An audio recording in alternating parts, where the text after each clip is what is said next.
G'day, it's Paul Rowe. I'm here in my office tool shed, and I've been working on a story this week about a lady called Emma Constance Stone, who was the very first woman doctor in Australia.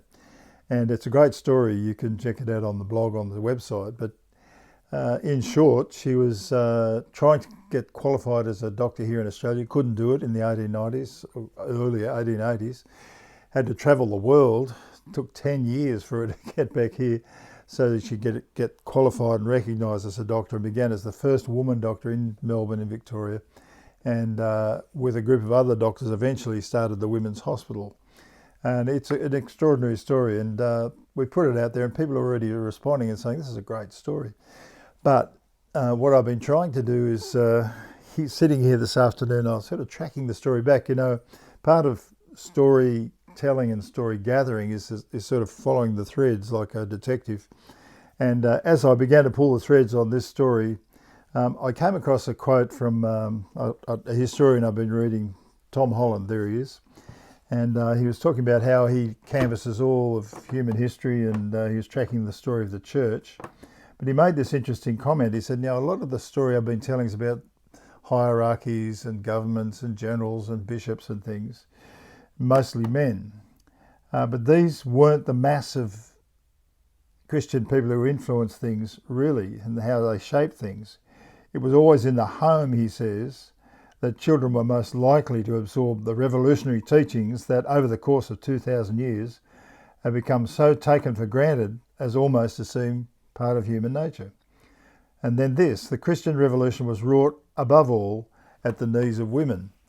Well, now, that's quite a statement. And I began to think about my own family, and I thought, well, actually, back in my own family, going back to my great-grandmother, my grandmothers, plural, my mother, aunts, that there's been a lot of strong praying Christian women who I've seen influence not just my life, but the life of many others. But they wouldn't get in the headlines. They're not going to hit the history books. But what he's saying here, I think, is very true. There's a hidden history that doesn't sort of make the headlines. And it's true in this case with Emma Constance Stone. Let me sort of track a little bit with you. When I went to Burke, I found stories of remarkable Christian women, some of them famous, like Mother Teresa, Mother MacKillop, Nancy Bird, who flew for the Far West Children's Scheme, Lucy Drummond, who with her husband began the Far West Children's Scheme. A lot of very driving women who got things done, often against the odds. And I thought, yep, that's very true. Women have been sort of part of this hidden history, if you like, of what's happened in the Christian church. But then, as I thought further back, and I thought about Constance Stone, I thought, you know, she gets the headlines. She was a feminist, suffragette, humanitarian, and a Christian activist. But what about the woman who shaped her life, her mother, Betsy, who doesn't get much press at all? She was the governess and the teacher that shaped that girl's life, just like Tom Holland's saying here. And as I thought about that, and not only Betsy, but her brother and her sister also became very influential, effective people in Victoria and shaping things in Australia. And it came from that mother in that home, teaching her children, not only just educating them, but educating them in the Christian faith. I used to tell a story to the Cornerstone students. I'd say to them, how many of you have heard of Maria Millis? And nobody had ever heard of her. But in the story of a great reformer in England, a guy called Lord Shaftesbury, this girl had been the governess who raised him from being a boy and taught him the Christian faith. And she shaped his life. He went on to shape the whole of England over the next 50 years in his career as a politician, particularly on behalf of the poor people. They just loved him, and he instituted all sorts of radical reforms that alleviated the lot of people working in the mines, the kids, the chimney sweeps and so on. But one of the people that he stood with was a woman called, I've got a name down here, Elizabeth Garrett Anderson, who was the very first woman doctor in England. And he backed her with legislation so that women could study medicine in England.